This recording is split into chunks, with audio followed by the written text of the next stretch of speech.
Hello guys, welcome back to black sparrow movie explorer. So आज की हमारी video है सुपरमैन एंड लॉइस एपिसोड 3। और अगर आपने इसके पहले का एपिसोड 1 और 2 देखा नहीं है तो मैंने उसे अपने चैनल पे ऑलरेडी एक्सप्लेन किया हूँ, वो भी काफ़ी सिंपल और अच्छी तरीके से। इसलिए आप पहले उस वीडियो को जाकर देखिए, जिसका लिंक मैंने आई बटन और डिस्क्रिप्शन बॉक्स में दे दिया है। और अगर चैनल पर पहली बार दर्शन हुआ है तो चैनल का सब्सक्राइब बटन दबाकर बेल नोटिफिकेशन ऑल कर दीजिए, ताकि आपको मेरे वीडियोज़ की नोटिफिकेशन मिलती रहे और आप मेरे वीडियोस से अप टू डेट रहें। सो बिना किसी देरी के वीडियो स्टार्ट करते हैं। सुपरमैन एंड लॉइस एपिसोड 3 स्टार्ट करते हैं, जहां हम देखते हैं कि सुपरमैन की पूरी फैमिली घर को कलर कर रही होती है और तभी इनके बीच थोड़ी मस्ती हो जाती है और ये सभी लोग एक दूसरे को कलर लगाते हैं। और इनकी ये मस्ती चल ही रही थी कि तभी क्लार्क केंट यानी सुपरमैन को अपने साउंड सुनने की पावर से उसे एक आवाज़ सुनाई देती है। इसलिए वो तुरंत सुपरमैन बनकर उस आवाज़ वाली लोकेशन में पहुंच जाता है, जो कि चाइना का एक बहुत बड़ा ब्रिज होता है। और ये ब्रिज किसी तरह कोलैप्स हो रहा होता है, जहां पर सुपरमैन उस ब्रिज को अपने पावर से होल्ड करता है और सभी लोगों की जान बचाता है। जिसके बाद हम घर में देखते हैं कि पूरी फैमिली एक साथ बैठकर खाना खा रही होती है, जहां इनकी बात निकलती है कि सुपरमैन यानी इनके फादर को अपने साउंड सुनने वाली पावर से काफ़ी ज़्यादा फ़ायदा होता रहेगा, और ऐसे तो वो लाखों इंसानों की आवाज़ सुनता होगा, तो कैसे वो ये सारी चीज़ें हैंडल करता है। तो सुपरमैन कहता है कि इन सब चीज़ पे कंट्रोल करना मेरे फादर ने सिखाया था। जिसके एंड में एक ही बात निकलती है कि भले ही कुछ भी हो जाए, दुनिया वालों को सुपरमैन की सच्चाई और जॉर्डन के पावर्स के बारे में पता चलना नहीं चाहिए। तो दूसरी ओर हम लाना और काइल को देखते हैं, जो कि अपनी बेटी का वेट कर रहे होते हैं, जहाँ सारा अपना थेरेपिस्ट का सेशन कंप्लीट करके आती है, जिस बीच काइल और लाना के बीच में बहसबाजी हो जाती है। जिसके बाद सारा अपने स्कूल जाती है, जहाँ पर उसे जॉर्डन मिलता है। तो जॉर्डन उससे स्कूल के बाद कॉफ़ी के लिए पूछता है, क्योंकि उसे सारा पे क्रश होता है। पर सारा अपने बॉयफ्रेंड की वजह से उसकी बात को इग्नोर करते हुए उसके बॉयफ्रेंड की गैंग के पास चली जाती है। लेकिन सारा का बॉयफ्रेंड और उसकी गैंग जॉर्डन के पास आते हैं और उसे बुली करने की और परेशान करने की कोशिश करते हैं, जहाँ पर जॉन आता है और वो भी इनके बीच की फाइट सॉल्व करने की ट्राई करता है। पर जॉर्डन को गुस्सा आ रहा होता है और वो अपनी पावर को यूज़ करने वाला होता है कि ये सारी कन्वर्सेशन क्लार्क अपनी साउंड पावर की मदद से सुन लेता है। इसलिए वो उनकी फ़ाइट के पहले आ जाता है और इनकी फ़ाइट छुड़ा देता है। पर इस बात से जॉन और जॉर्डन अपने फादर पर काफ़ी गुस्सा करते हैं, क्योंकि उन्हें लगता है कि उनका पिता हमेशा से उन पर नज़र रखता है, क्योंकि उसके पास साउंड सुनने की पावर है। तो उसी रात क्लार्क लोइस को ये सारी बात बता रहा होता है और कहता है कि बच्चे काफ़ी गुस्सा है मुझसे। जिस पर लोइस कहती है कि उनका गुस्सा होना जायज़ है, क्योंकि जब तुमने भी मेरी बात पहली बार सुनी थी तो मैं भी तुम पे गुस्सा हुई थी, इसलिए तुम बच्चों से सॉरी बोलो और उनसे माफ़ी मांगो। तो नेक्स्ट मॉर्निंग क्लार्क अपने दोनों बेटों से माफ़ी मांगता है, जिस पर ये भी उसे माफ़ कर देते हैं। फिर हम देखते हैं कि लॉइस अपने न्यू ऑफिस में होती है, जहाँ एक औरत आती है और वो मॉर्गन से जुड़े एक हादसे की कहानी लाती है, क्योंकि उसकी वजह से उसका बेटा मारा गया था। इसलिए वो मॉर्गन से काफ़ी नफरत करती है और वो अपनी पूरी स्टोरी लॉइस और क्रिसी को बताती है। तभी हम देखते हैं कि इनके ऑफिस के बाहर से एक आदमी इनके कन्वर्सेशन के बीच में इनकी फ़ोटो ले रहा होता है। तो वहीं चेयरलीडिंग क्लास में सारा अपनी टीम के साथ प्रॉपर कोऑर्डिनेट नहीं कर पा रही होती है और उनकी चेयरलीडिंग की कोच उसकी मॉम होती है, जिस पर उसकी मॉम कहती है कि सारा तुम्हें क्या हो गया है और तुम प्रॉपर फोकस क्यों कर नहीं पा रही हो और अपनी टीम को क्यों नहीं सपोर्ट कर रही हो। जिस पर सारा चिढ़ जाती है और वो सभी के सामने कहती है कि आई क्विट, और कहकर वहाँ से निकल जाती है। फिर रग्बी प्रैक्टिस में हम देखते हैं कि जॉर्डन अपने भाई जॉन के साथ उस मैच को ज्वाइन करता है, जहाँ पहले तो सभी लोग उसका मजाक उड़ा रहे होते हैं, लेकिन जॉर्डन में भी अपने पिता की तरह पावर से, हालांकि उसकी तरह तो नहीं लेकिन जितनी भी है वो काफ़ी है, इसलिए वो गेम में बहुत ही अच्छा परफॉर्म करता है, जिससे कि कोच उसे टीम में सेलेक्ट कर लेते हैं। फिर स्कूल के बाद जॉन, जॉर्डन और सारा ये तीनों एक साथ बैठे होते हैं और चिल कर रहे होते हैं, जहाँ जॉर्डन अपनी फुटबॉल वाली बात सारा को बताता है और सारा उन्हें बताती है कि उसने उसके बॉयफ्रेंड के साथ ब्रेकअप कर लिया है। और इनकी बातें चल ही रही थी कि तभी सारा की मॉम वहाँ पे आ जाती है। फिर सारा और उसकी मॉम के बीच एक छोटी सी बहस हो जाती है, जहाँ उसकी मॉम कहती है कि सारा, क्या तुम मुझे एक्सप्लेन कर सकती हो आखिर तुमने क्यों क्यों किया वैसा, और इतना एटीट्यूड काय का दिखा रही हो तुम। जिस पर सारा कहती है कि मुझे क्यूट करना था, मैंने क्यूट कर दिया, और रही बात आप सोचते हो कि हमारी फैमिली काफ़ी औसम है, सो ऐसा बिल्कुल नहीं है। डैड रात को सोफे पर सोते हैं और मेरी छोटी बहन वो सभी को बुली करती है और आप बिना दवाई खाए सो नहीं सकते। और ये सारी बातों से हमें समझता है कि इनकी फैमिली काफ़ी टूटी हुई है।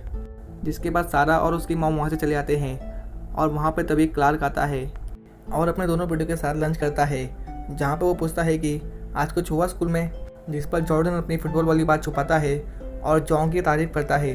फिर रात में लॉइस और क्रिसी बात कर रहे होते हैं, जहाँ पे उन्हें बहुत तेज़ आवाज़ सुनाई देती है और वो बाहर जाकर देखते हैं कि लॉइस की कार में आग लगी होती है और उसकी कार जल रही होती है। जहाँ पर कायल आता है क्योंकि वो एक फाइटर होता है, तो वो इनसे पूछता है कि क्या लगता है किसने किया, जिस पर लॉइस कहती है कि आई एम श्योर कि ये काम सिर्फ मॉर्गेन ही कर सकता है। तो कायल कहता है कि हर काम के पीछे मॉर्गेन ही नहीं हो सकता और तुम किसी पर भी बिना प्रूफ के एलिगेशंस लगा नहीं सकती। तो घर पर जॉर्डन और जॉन के बीच रग्बी को लेकर लड़ाई हो जाती है, क्योंकि जॉन को लगता है कि जॉर्डन को रग्बी खेलना नहीं चाहिए, लेकिन जॉर्डन को रग्बी खेलना है और उसे टीम वाले भी चाहते हैं, इसलिए उसे रग्बी खेलना है। तो नेक्स्ट डे क्लार्क लाना से मिलता है और उसे घर से रिलेटेड कुछ पेपर्स देता है, जहां उसे पता चलता है कि जॉर्डन ने रग्बी टीम ज्वाइन की है। तो वहीं रग्बी टीम में जॉर्डन और सारा के एक्स बॉयफ्रेंड के बीच एक मैच होती है, जिसमें जॉर्डन उसके एक्स बॉयफ्रेंड को उठा पटक पेलता है, क्योंकि उसके पास सुपर पावर्स होती हैं। और वो उससे दोस्ती का हाथ बढ़ाते हुए कहता है कि मैंने सारा को किसने किया था और मैं माफ़ी मांगता हूँ।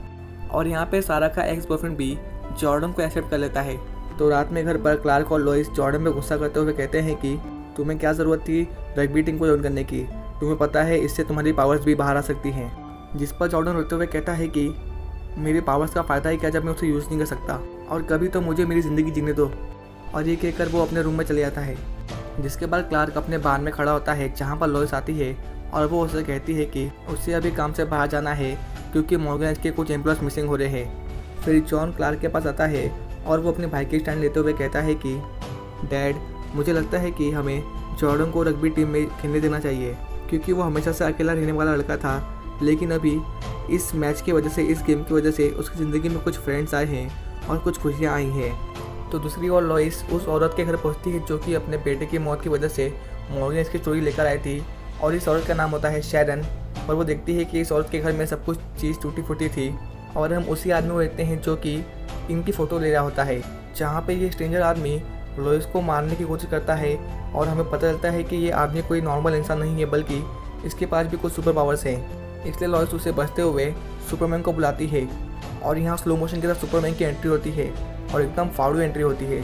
फिर सुपरमैन और स्ट्रेंजर के बीच फाइटिंग होती है, जहाँ पर स्ट्रेंजर सुपरमैन को मारता है, लेकिन सुपरमैन किसी तरह इस स्ट्रेंजर को अपने फ्रीज ब्रिज से फ्रीज कर देता है और फिर उठा पलट मिलता है और उसे मारता है। तो वहीं लॉइस को शैरन मिल जाती है और उसकी हालत काफ़ी ख़राब होती है, इसलिए वो सुपरमैन को बुलाती है और उसे हॉस्पिटल लेके आने के लिए कहती है, इसलिए सुपरमैन उसे तुरंत हॉस्पिटल लेके आता है।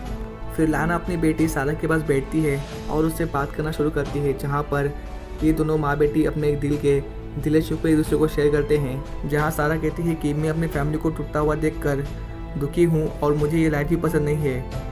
जहाँ पे उसकी मॉम कहती है कि तुम्हारे दिल में जो भी बात होगी तुम मुझे शेयर कर सकती हो। और फिर ये दोनों एक दूसरे को हक करते हैं। तो नेक्स्ट मॉर्निंग क्लार्क अपने बेटे जॉर्डन के पास जाता है और उससे अपनी बेसबॉल की स्टोरी बताता है और कहता है कि जब वो टीनेज था तब उसे बेसबॉल करने का बहुत मन था, पर मेरे डैड मुझे अलाउ नहीं किए, पर फिर भी मैं उनसे कई बार पूछा तो वो राज़ी हो गए।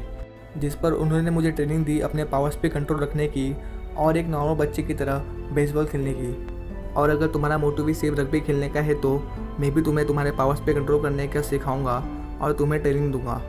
जिस पर जॉर्डन खुश होते हुए हाँ कहता है। तो इसलिए क्लार्क उनके स्कूल के रग्बी कोच का असिस्टेंट बन जाता है, और ये भी वो उनके बच्चों के लिए करता है, वो भी फ्री ऑफ कॉस्ट। फिर स्कूल में जॉर्डन सारा को कहता है कि मेरा फर्स्ट मैच है, इसलिए तुम क्या मुझे चेयर करने आओगी। जिस पर सारा भी कहती है हाँ ठीक है मैं तुम्हें चेयर करने आओगी। जहाँ क्लार्क आता है और ये दोनों प्रैक्टिस के लिए निकल जाते हैं। तो वहीं ऑफिस में लुइस पहुंचती है, जहाँ पर उसकी एडिटर क्रिसी उससे माफ़ी मांगती है और कहती है कि मैं तुम्हारी ज़्यादा मदद नहीं कर पाई।